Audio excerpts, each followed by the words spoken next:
Good morning, sir. Am I audible? Yes. Yes, sir.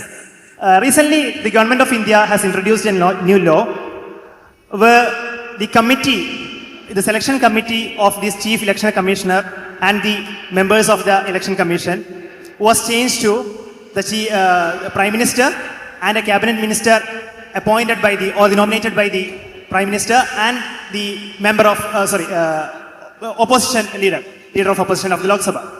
Previously, we know it was the Prime Minister, the opposition leader, and Chief Justice of India.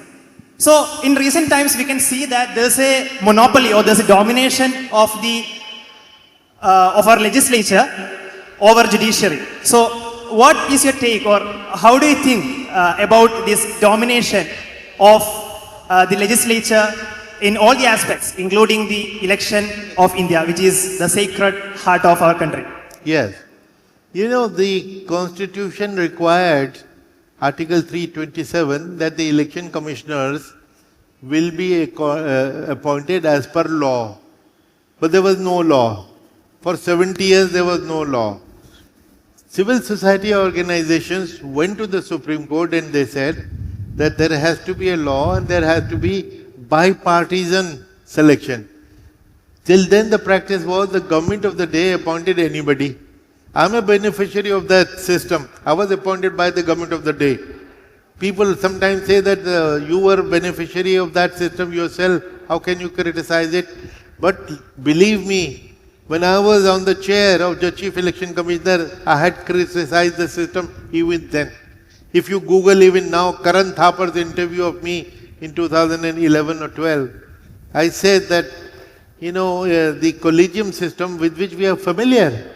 We have a collegium, as you rightly said, of Prime Minister, Chief Justice and Leader of Opposition for appointment of various posts, like the Information Commissioners, like the Chief Vigilance Commissioner, even the Director of CBI. So, why can't we have the same collegium for appointment of the election commissioner? And Mr. Karan Thapar asked me specifically, do you mean if leader of opposition, which was Sushma Swaraj then, if she had also signed your appointment letter, you would have been happier? I said, definitely. Because public perception is very important. Because that is a signal that I am acceptable across political parties. Not just the ruling party, but even opposition approves of me. That is the important signal there. So when this thing came before the Supreme Court, that there should be bipartisan selection instead of a partisan selection, there should be both parties involved, the Supreme Court asked the government that why have you not passed a law for the last 70 years? Please pass a law. And till you pass a law, follow the collegium that we already have for various other posts, which includes the Chief Justice.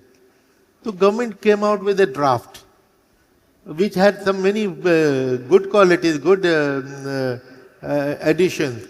But one thing, initially it was the same collegium as you're mentioning. But they changed the draft to something else and they made it the Prime Minister and a Cabinet Minister and Leader of Opposition. Which is why you are asking this question. This is not bipartisan selection, this is partisan selection. That the ruling party, having the majority in this group of three, will carry the day. Right.